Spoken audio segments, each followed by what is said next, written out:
তোর বউ মিলা তোর মাকে খুন করছস। কি কি উল্টাপাল্টা কথা কইতাছিস তুই? উল্টা পাল্টা বলতেছি না, আজকে যদি আমি তোর বন্ধু না হইতাম, তোর রক্তের কেউ হলে আমি তোরে খুন করতাম, খুন। এই তোর মাথা কি খারাপ হয়ে গেছে? কি উল্টাপাল্টা কথা কইতাছিস সব?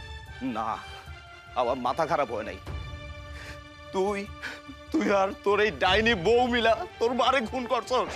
এই কি সব উল্টাপাল্টা কথা কইতাছিস? আমি আর আমার বউ আমার মায়ের খুন করছি মানে? রবিউল ভাই, আপনি এগুলো কি উল্টাপাল্টা কইতাছেন? চুপ, একদম চুপ। তোদের বলার দিন শেষ।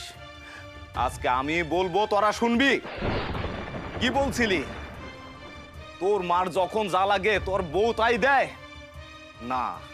এমনকি ওষুধের যে টাকাটা, সেই টাকাটা নিয়েও তোর বউ খরচ করে ফেলে। আর কি কইছিলি? তোর মায়ের খুব সেবা যত্ন করে? মোটেও না, বরং বাড়ির যত কাম কাজ আছে সব কাজ কাম তোর মারে দিয়ে করায়।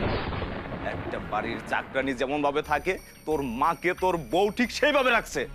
একটা কাজের মেয়েরে দিয়া যা যা করায়, তোর বউ তোর মারে দিয়া তাই তাই করাইছে। তোর মুখটা দেখার জন্য তোর মা রাস্তায় দিনের পর দিন কান্নাকাটি করছে। কান্নাকাটি করতে করতে চোখে ছানি ফালাইয়া দিছে। অথচ তোর বউ একটা দিন ডাক্তারখানায় নিয়ে যাওয়ার প্রয়োজন অনুভব করে নাই। তোদের পরিবারের গল্প তো আমি জানি। তোর বাবা কে ছিল? তোর বাবা ছিল গ্রামের একজন বর্গা চাষী। সেই থেকে খায়া না খায়া তোরে বিদেশ পাঠাইছে। কিসের জন্য পাঠাইছে? দুইটা ভালো খাইবে, দুইটা ভালো পড়বে, এই জন্যই তো পাঠাইছে। এই তার প্রতিদান। তোর বাবা তো তোর কামাই খায়া যাইতে পারে নাই, কারণ তখন তোর ইনকাম ছিল না। কিন্তু তোর মা কেন তোর কামাই খায়া যাইতে পারলো না? কারণ তোর বউ একটা ডাইনি, আর তুই হচ্ছিস দায়িত্ব জ্ঞানহীন একটা স্বার্থপর ছেলে। আর এই মহিলাটাকে তুই বৃদ্ধাশ্রমে পাঠাইতে চাস?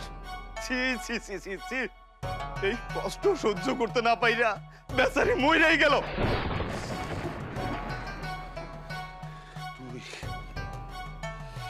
তুই আমার মারের খুন করছস? ও যা বলছে সব সত্যি বলছে? তাহলে তুই আমার মায়ের খুন করছস? তোরে তোরে আজকে আমি মাইরাই ফেলাম।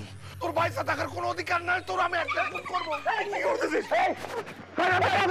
তুই আমার সাইরা দে। দাঁড়া, সাইরা দে। তুই পাগলামি করিস না। কি করতেছিস এগুলা?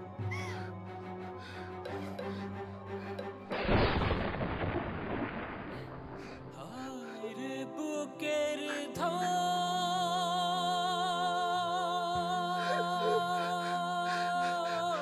আমার মা